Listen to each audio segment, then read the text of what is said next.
Дорогие жители республики, Хамсери, Вежери, Южери, сердечно поздравляю вас с наступающим новым 2017 годом. Уходящий год был успешным для нас и запомнился многими важными для республики событиями. Визит председателя правительства Дмитрия Анатольевича Медведева с Кабинетом министров, выборы депутатов в Государственную Думу Российской Федерации и Народного собрания республики.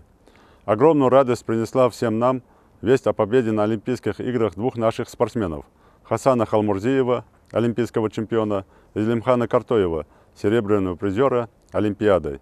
Мы провели Кавказские игры, где наши ребята заняли первое место в командном зачете. Наступающий 2017 год мы встречаем с очевидными успехами в социально-экономическом развитии.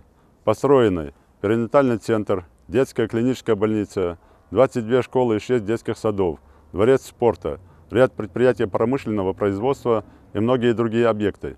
И все это благодаря, в том числе и федеральной целевой программе «Социально-экономическое развитие республики», которую мы успешно завершили в уходящем году. Хочу выразить благодарность за поддержку и помощь руководству и правительству страны.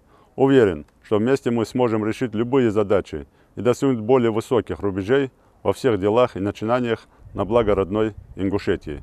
Дорогие друзья, я искренне поздравляю всех вас с Новым годом и желаю, чтобы он принес в каждую семью добро, согласие и благополучие. Пусть сбудутся все ваши добрые замыслы, пусть вас радуют ваши дети и внуки, и в каждом доме будет уют и тепло. Пусть грядущий год станет для нашей республики, для всего нашего Отечества годом добрых перемен, мира и согласия. С новым 2017 годом!